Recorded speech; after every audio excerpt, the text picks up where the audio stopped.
Namaste, hello and welcome to And This Is Just the Beginning, the Backpackers and Learning for Life magazine.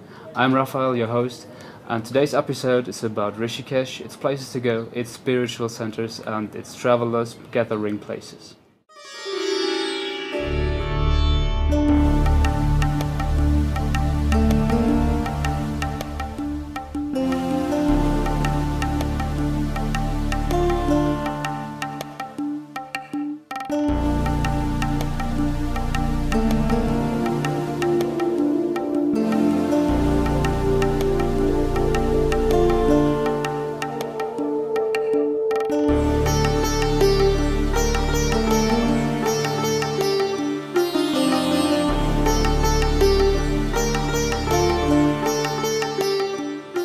Rishikesh, settled in the foothills of the Himalayan mountain of Uttarakhand, North India, is a picturesque little town in between the white-colored Ganges and overgrown green hills.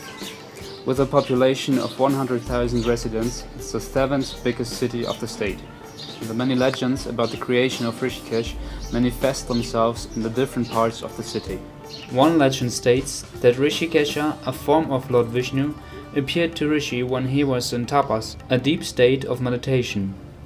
Another legend tells that Lord Rama came here to do penance after killing the demon king Ravana.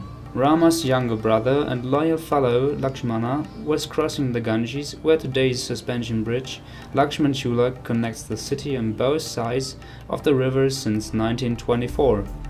A similar bridge named Ram Jhula was built in 1986, about 3 kilometers downstream. Both aren't just for pedestrians and motorbikes, they also serve as homes for several monkeys. Often claimed as the yoga capital of the world, an insane amount of yoga centers and ashrams can be found in the upstream districts of Rishikesh. Some are big and quite touristy, others are smaller and have a familiar atmosphere. Some just offer accommodation without any classes included. Others offer a full-time course in ashram life. You should definitely have a look at the different ashrams and ask other travelers for their experience before you decide. There are also some ashrams located outside of the city in a beautiful countryside.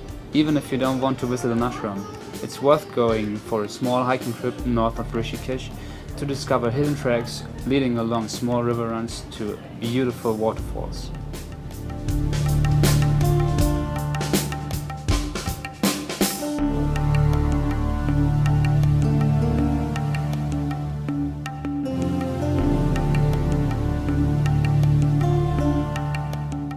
Always, meditation and spiritual life seem to have attracted artists from all over the world, such as the Beatles, who came to Rishikesh in 1968 at the height of their fame to relax and retreat from Western world.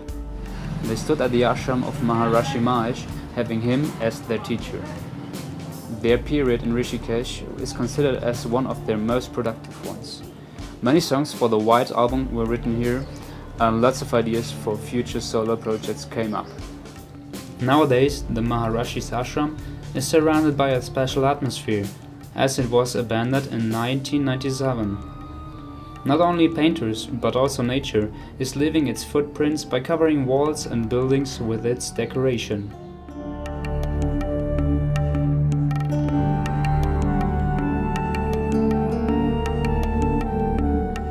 The ashram can be visited by walking 2 kilometers south of Swag Ashram and paying an entrance fee of 50 to 100 rupees.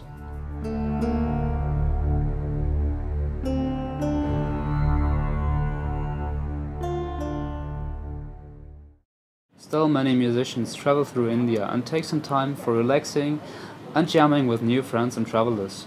Rishikesh's northern district, Laxman Jhula, is the place to go for them. Here you will find a variety of budget hotels starting from 250 to 300 rupees per night. Great cafes and restaurants can be found along the Ganges River as well as on the hillside.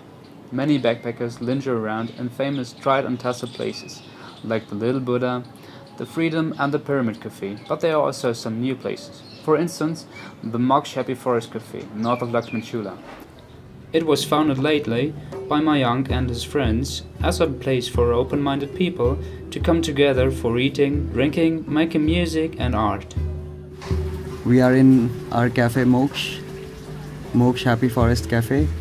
I was doing photography before, like traveling and doing photography, and I did this for last 3 years maybe. And during this I did go to a lot of cafes and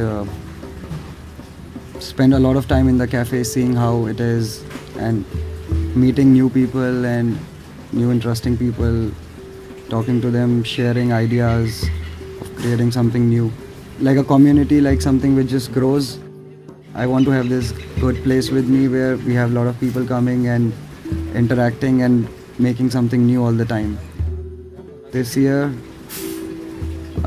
in February, in January, like at night, I was just at my place after my kidney stone operation. I just came back home and it was just like, I was sitting at home and I got a call from a friend. She was coming home, and then like I met, like with her came these two friends, Jatin and Jasraj.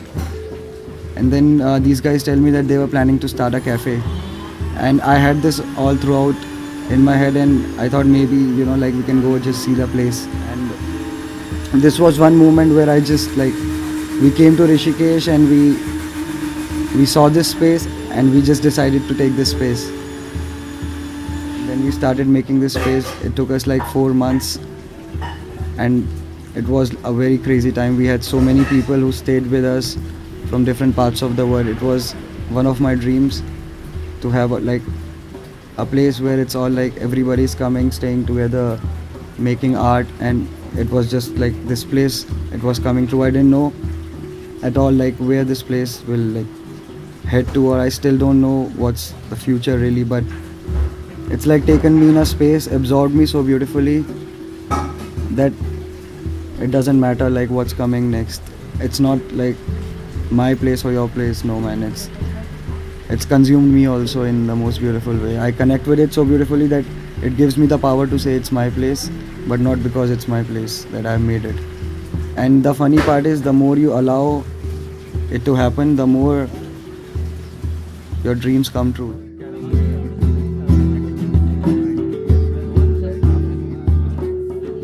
Thank you for watching, and remember that this is just the beginning. There are plenty of things to do in Rishikesh. So if you want to share your experience or recommend the place, then write it down in the comments below. If you're curious about more, make sure to check our channel and subscribe for further videos.